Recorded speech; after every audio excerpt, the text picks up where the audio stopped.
저는 호스피스 센터에서 일하는 의사입니다. 제 전공은 가정의학과고요. 인생의 마지막은 죽음이죠, 죽음. 죽음이 왜 삶이 준 최대 발명품일까? 그게 이제 제 강의 주제입니다. 호스피스란 말 혹시 들어보셨죠, 그죠? 네. 호스피스는 원래 중세에 순례자들이 성지를 순례하는 사람들이 하룻밤을 묵어가는 곳 그렇게 시작했다가 이제 그 사람들이 꼬랑꼬랑해질 때도 있을 거잖아요, 그죠? 그래서 그 사람들이 임종을 맞이하는 건데 좀 편안하게 하는 곳 그렇게 하다가 요즘은 어떻게 변했냐면은 연명치료라고 들어보셨죠? 그거 하고 싶지 않죠? 요즘은 이제 많이 퍼져서 나는 죽을 때 절대로 저거 안 할래. 그게 이제 연명치료인데 예를 들면 삶의 가능성이 없는데 호흡기를 꽂고 연명하는 거. 자기는 살고자 하는 일이 전혀 없는데 그런 경우가 있었습니다. 그렇듯이 연명치료를 하는 거를 이제 하고 싶지 않은 사람들, 그런 사람들이 편안한 죽음을 맞이하는 것을 이제 도와주는 그런 일을 합니다. 제가 호스피스랑 인연을 맺게 된 거는 제 가족 이야기부터 할게요. 제 가족은 제가 2010년도에 그날 아침이 겨울이었던 것 같아요. 집에서 어머니가 전화 왔습니다. 우리 어머니는 전화를 잘 안 합니다. 전화를 안 하고 이제 아침에 딱 전화를 했는데 양수야 큰일 났다. 첫 마디가 딱 그거 쓰면서 제 친구 병원에 갔더니 암일 것 같다. 그것도 담낭에 있는 암이다. 암 중에서 평균 수명이 한 6개월 정도 되는 암이었는데 좀 앞이 캄캄하더라고요.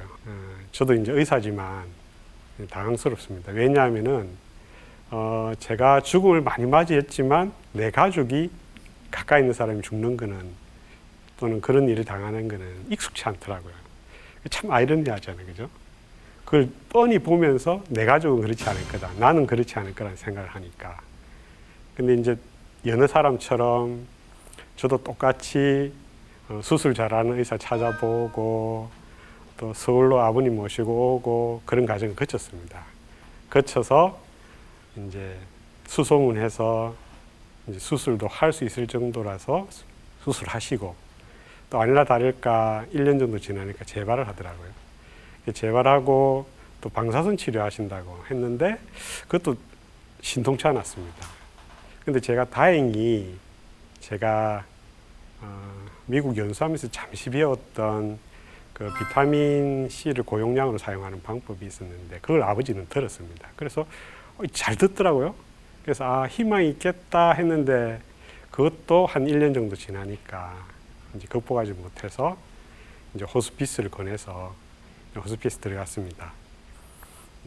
환자가 있는 병실에서 거꾸로 이제 자게 됐는데 밤새 옆에 있는 환자는 호흡기가 안 좋아서 끌떡끌떡 넘어가고 10분마다 저는 깨서 아버지가 어디 아프신지 계속 봐드리고 양수야 배 아프다 내지는 그런 이야기를 계속 하고 있고 이게 이제 편안하지는 않더라고요.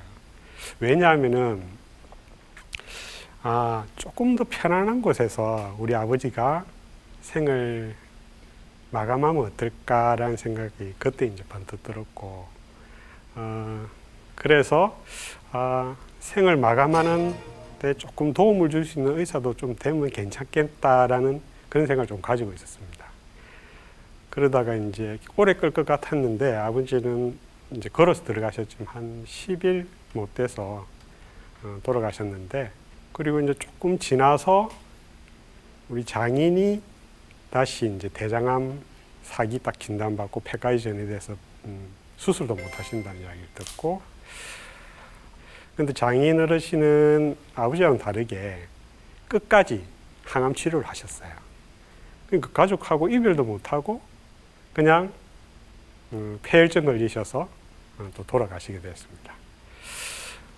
내가 의사인데 만약에 저런 상황이면 사람들한테 좀 도와줄 일이 있을 것 같다라는 생각을 그때 많이 가지게 됐습니다. 우리 센터는 7명의 식구가 있습니다. 간호사 5명, 그리고 사회복지사, 그리고 저 이렇게 있고, 그 외에 이제 우리를 도와주시는 음악요법 선생님, 그리고 원예치료 선생님, 그리고 이제 성직자분도 계시고, 또 봉사자들도 있습니다.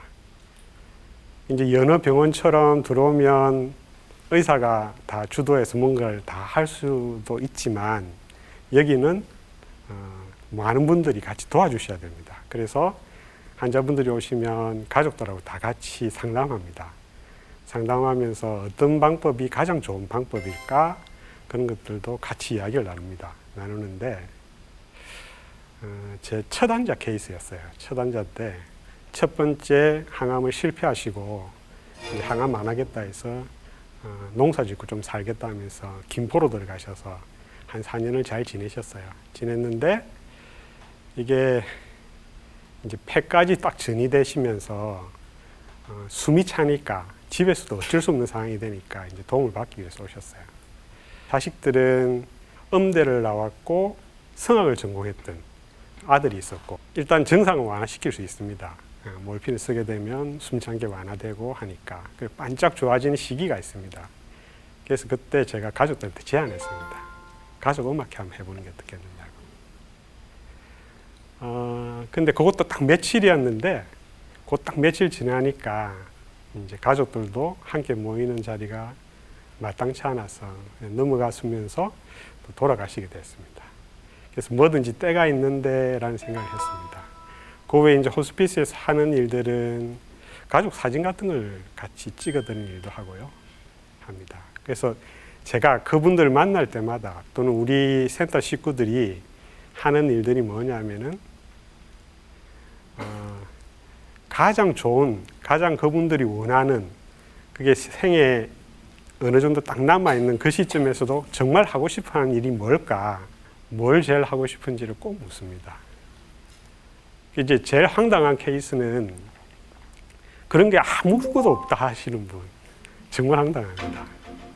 예를 들면 이분은 80세 때 폐암을 앓았습니다.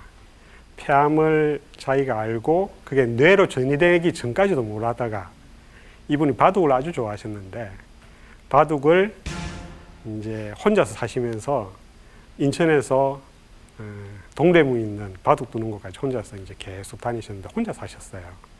그러니까 부인하고는 이혼하신 상태였고, 그래서 우리가 이분한테 해드리는 거는 두 분을 만나게 해드리자. 그런데 정작 만나게 해줬는데 뻘쭘해 하더라고요. 나중에 그 뒤에 좀 보니까 자꾸 무슨 자기 전화기를 가지고 이렇게 핸드폰을 번호를 누리더라고요. 그래서 저 사람이 누굴까 싶어서 궁금해서 그 사람을 수소문해서 만나겠습니다. 그러니까 알고 보니까 바둑 친구였어요. 그런데 바둑 친구를 만났더니 너무 좋아하는 거예요. 30년 전에 헤어졌던 조광지처보다는 이분한테는 바둑 친구가 훨씬 귀중한 사람이었던 거죠. 네. 그러니까 정말 그분이 원하는 바가 뭔지를 찾아내는 것, 그게 이제 우리 과제입니다, 과제. 네. 그런 다양한 분들을 만나면서 저는 생각했습니다.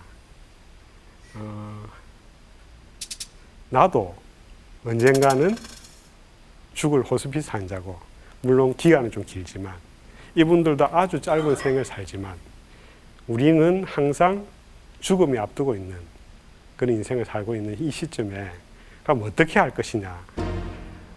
제가 생각할 때는 그거의 답은 인생을 미리 그리는 방법이라고 저는 생각합니다. 제가 호스피스랑 인연을 맺게 된 것도 이건데요. 제가 한 10여 년 전부터 어떤 작업을 하느냐 하면은 2007년부터 시작한 이 작업을 어떻게 했냐면은 10년 뒤를 먼저 가는 겁니다. 예를 들면 지금 2017년이면 2027년도를 먼저 가서 그 10년 동안 내 인생에서 꼭 일어났으면 좋을 만한 일들을 미리 그리는 겁니다. 아주 상세하게, 생생하게 그려야 됩니다. 그럼 어떤 일이 벌어지느냐 하면은 그와 비슷한 일이 또는 그런 일들이 내 눈앞에 딱 스쳐 지나갈 때 마치 내가 기다리던 버스가 딱 왔을 때 그걸 탁 올라타듯이 그냥 올라타면 되는 거예요. 제가 이전에 있었던 직장은 그냥 서초동에 있는 검진센터에 있었는데 편안한 직장이었어요. 내가 뭐 특별하게 힘들거나 그런 거다 이제 매너리즘에 빠질 수 있는 그런 직장이었는데 제가 머릿속에 그 그림을 딱 그려놨을 때 호스피스에 대한 일을 하겠다는 걸 했을 때 그 일이 어느 순간에 저한테 탁 닥치게 됩니다. 그러면 그건 자연스럽게 탁 올라타는 거예요. 예. 왜냐하면 우리는 한정된 시간 살아가니까. 제가 영원히 살지는 못하니까. 그래서 오늘도 여러분들한테 권하고 싶은 거는 항상 자기 인생에 있어서 뭘 하고 싶은지를 곰곰이 생각하고 그걸 그리라는 이야기를 하고 싶습니다. 이건 2년 전에 제가 그렸던 풍광인데요. 제가 한 10몇 년 동안 한 달에 한 번씩 독거노인들 방문 진료를 했습니다. 주로 했던 일은 의사지만 계속 약을 뺏고 이 약 드시지 마시고 운동을 해서 그 사람이 이렇게 세우거나 하는 일들을 계속 해왔었습니다. 그러다가 해외에 한번 나가볼까 이런 생각을 했었습니다. 근데 2015년도에 그해 4월 달에 제가 절에 다니는데 우리 절에 다니는 보살님의 딸이 교회에 다니고 있었어요. 근데 그 교회에서 의료봉사를 가야 되는데 의사를 구한대요. 그래서 제가 이렇게 가만히 듣다가 그래 한번 가보자. 그래서 제가 불자지만 교회 식구들이랑 해외 의료봉사를 가게 됐습니다. 이런 상황입니다. 그러니까 어떤 상황이 닥쳤을 때 주저앉지 않고 그 일을 이렇게 저지르게 되는 그런 상황이 오니까 마치 이런 일이 탁 닥쳤을 때 아우 깜짝이야가 아니고 저 일은 내가 해야 되는 일이구나 이렇게 하고 하시면 되는 거예요. 왜냐하면은 인생은 짧으니까. 네. 그래서 미리미리 자기 인생을 그려서 그걸 실천하는 것은 아주 중요합니다. 케이스를 한 명 이야기해 드릴게요. 이분은 이제 콧줄이라고 알죠. 입으로 못 삼키기 때문에 코에다가 줄을 넣어서 위에다가 직접 그러니까 경관실을 해서 이렇게 주는 거. 네. 이분이 버킷리스트가 뭐였냐면은 막걸리였어요. 이제 작전에 돌입했습니다. 콧줄을 뽑아드리자. 이제 훈련을 시켰어요. 콧줄을 뽑고 그 다음에 그 음식을 먹는 작업도 했는데 이분이 다행히 음식을 잘 넘기게 됐습니다. 그리고 술은 뭘로 먹어야 됩니까? 입으로 먹어야 되잖아요. 그죠? 적어도 이 콧줄로 먹을 수는 없잖아. 그래서 어느 날 제가 아침에 이제 우리 집 앞에서 막걸리 사갖고 의사가 해진 돌면서 막걸리 한 잔 딱 따라드린 거죠. 네. 그래서 이분이 야 정말 맛있다는 그 표정을 지을 때 기뻤습니다. 그래서 저는 이 일을 사랑합니다. 의사가 해진 돌면서도 막걸리 한 잔씩 따라줄 수 있는 이 일을 저는 사랑합니다.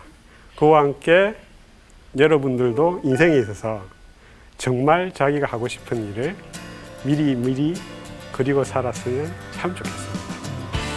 여러분 감사합니다.